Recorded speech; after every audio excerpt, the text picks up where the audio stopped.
டெல்லியில் இருந்து வந்த முக்கிய ரிப்போர்ட். மோடியின் தமிழக பயணம் குறித்து வந்த தகவல். திமுக அதிர்ச்சி. தமிழகத்தில் சட்டமன்ற தேர்தலை முன்னிட்டு அரசியல் சூழல் தீவிரமடைந்துள்ளது. வாக்குப்பதிவு தேதி நெருங்கி வருவதால் அனைத்து அரசியல் கட்சிகளும் இறுதிக்கட்ட பிரச்சாரத்தில் தீவிரமாக ஈடுபட்டு வருகின்றன. இந்த நிலையில் வரும் ஏப்ரல் 15ஆம் தேதி பிரதமர் நரேந்திர மோடி கன்னியாகுமரிக்கு வரவுள்ளார் என்பது அரசியல் வட்டாரங்களில் முக்கிய கவனத்தை ஈர்த்துள்ளது. இந்த வருகையானது தேர்தல் களத்தில் ஒரு முக்கிய திருப்பமாக அமையும் என எதிர்பார்க்கப்படுகிறது. பிரதமர் நரேந்திர மோடி அவர்கள் தமிழ் மொழியின் சிறப்பை பல்வேறு மேடைகளில் தொடர்ந்து பாராட்டி வருவது குறிப்பிடத்தக்கது. உலகின் தொன்மையான மொழிகளில் ஒன்றான தமிழை அவர் சர்வதேச அரங்குகளிலும் எடுத்துரைத்து வருகிறார். மேலும் காசி தமிழ்ச்சங்கமம் போன்ற முக்கிய நிகழ்வுகள் மூலம் தமிழ் கலாச்சாரத்தை ஊக்குவிக்கும் நடவடிக்கைகளும் மேற்கொள்ளப்பட்டு வருகின்றன. மத்திய அரசின் ஆட்சி காலத்தில் தமிழ்நாட்டின் உட்கட்டமைப்பு மேம்பாட்டிற்காக அதிக நிதி ஒதுக்கப்பட்டுள்ளதாக கூறப்படுகிறது. சாலை, ரயில், துறைமுகம் உள்ளிட்ட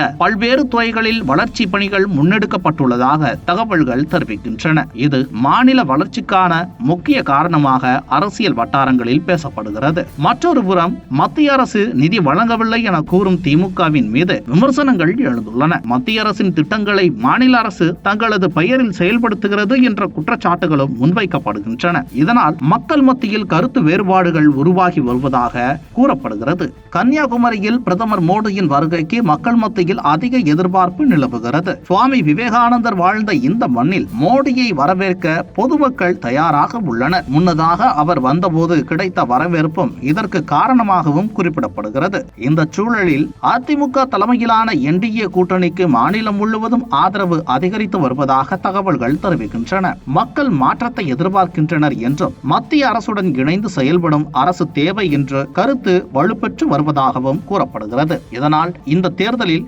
என்டிஏ கூட்டணி முன்னிலை பெறும் வாய்ப்பு உள்ளது என அரசியல் வட்டாரங்கள் கூறுகின்றன.